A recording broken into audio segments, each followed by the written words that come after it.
भारत के बेहतरीन एक दिवसीय क्रिकेट प्रारूप के आरंभिक बल्लेबाजों में से एक शिखर धवन ने अंतर्राष्ट्रीय क्रिकेट से संन्यास की घोषणा की है।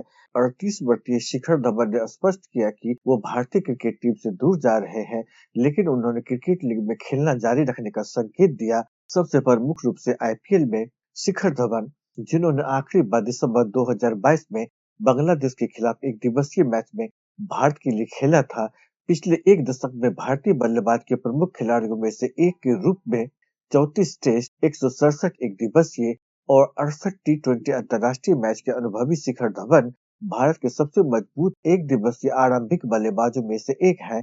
उन्होंने अपने क्रिकेट करियर में 24 शतक, 44 अर्धशतक सहित 269 मैचों में 10,867 रन बनाए।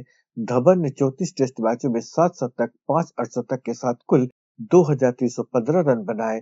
167 एकदिवसीय मैचों में 17 शतक, 39 अर्धशतक के साथ 6,793 रन बनाए, तो 68 टी20 अंतर्राष्ट्रीय मैचों में 11 अर्धशतक के साथ 1,759 रन बनाए। आईपीएल के 222 मैचों में 2 शतक और 51 अर्धशतक के साथ 6,768 रन बनाए। शिखर धवन ने संन्यास के बाद एक साक्षात्कार में कहा कि ऐसा नहीं है कि यह मेरे लिए कोई कठिन निर्णय है। मैं भावुक भी नहीं हूँ, मैं रोना या कुछ और भी नहीं चाहता, लेकिन ज्यादातर यह आभार और प्यार है।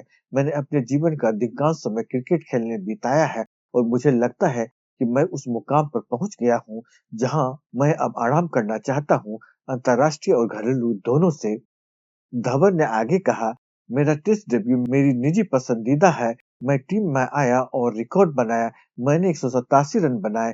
मैं हमेशा भारत के लिए खेलने और विश्व रिकॉर्ड बनाने का सपना देखता था। मुझे विश्व रिकॉर्ड के बारे में भी पता नहीं था।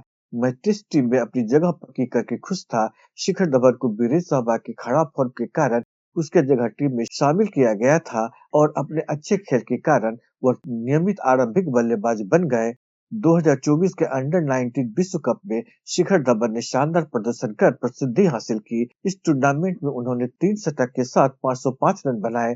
देर से उभरने वाले धवन ने 2010 में ऑस्ट्रेलिया के खिलाफ एक दिवसीय मैच के दौरान भारत के लिए पदार्पण किया, जहां वे 2 गेंदों पर शून्य पर आउट हो गए। एक साल के बाद उन्होंने वेस्टइंडीज के खिलाफ 4 और एक दिवसीय मैचों में भारत का प्रतिनिधित्व किया, जिसमें उन्होंने 51 रन का सर्वोच्च स्कोर बनाया। हालांकि ऑस्ट्रेलिया के खिलाफ 2013 की बॉर्डर गावस्कर ट्रॉफी तक धवन का आगमन नहीं हुआ था, जिसमें उन्होंने 85 गेंदों पर डेब्यू करते हुए सबसे तेज शतक बनाया था। टेस्ट में धवन की धमाकेदार शुरुआत ने उसके वनडे में वापसी का मार्ग प्रशस्त कर दिया। 2013 चैंपियंस ट्रॉफी में एमएस धोनी ने शिखर धवन और रोहित शर्मा की एक नई आरंभिक जोड़ी को उतारा। शिखर धवन ने दक्षिण अफ्रीका और वेस्टइंडीज के खिलाफ लगातार शतक बनाए और बाकी, जैसे कि वे कहते हैं, इतिहास है। धवन ने 363 रन बनाए और प्लेयर ऑफ द टूर्नामेंट जीता। भारत ने पहली बार खिताब जीता था। धवन ने खुद को आईसीसी टूर्नामेंट के लिए भारत का अच्छा खिलाड़ी स्थापित किया। वह 2015 के विश्व कप में 51.5 की औसत से 8 मैचों में 412 रन बनाकर भारत के सर्वोच्च स्कोरर बने और दक्षिण अफ्रीका के खिलाफ 137 रनों की शानदार पारी को उनके करियर की सर्वश्रेष्ठ पारियों में से एक माना जाता है। धवन ने 2017 चैंपियंस ट्रॉफी में भी 338 रन बनाकर अजय मार्च किया।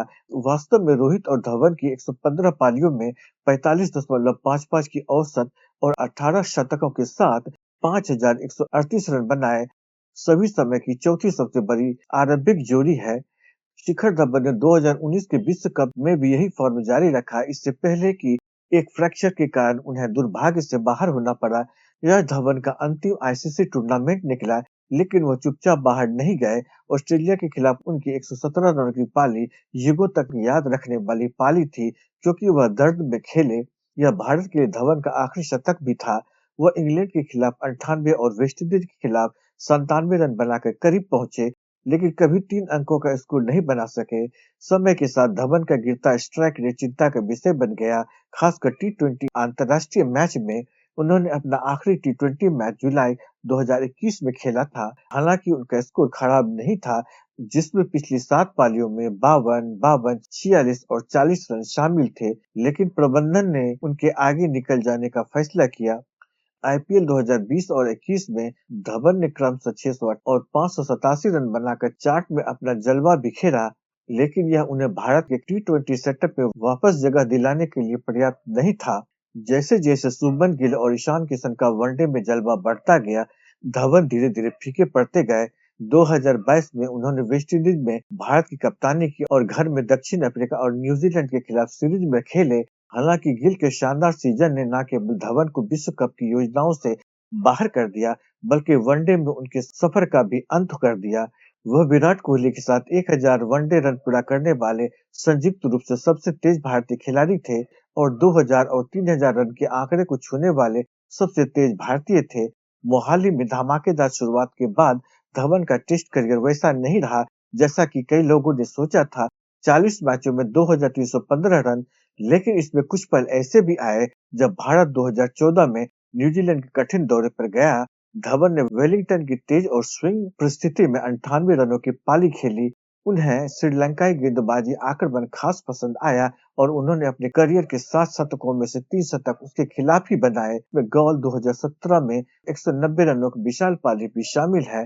हालांकि अगले वर्ष धवन ने इंग्लैंड का कठिन दौरा किया और 8 पारियों में 162 रन बनाने के बाद उन्हें टीम से बाहर कर दिया गया और उन्होंने भारत के लिए फिर कभी टेस्ट नहीं खेला। अगस्त 2023 में हालांकि धवन टीम में नहीं थे, लेकिन उन्होंने एशियाई खेलों के लिए भारत की टीम में नहीं चुने जाने पर आश्चर्य व्यक्त किया।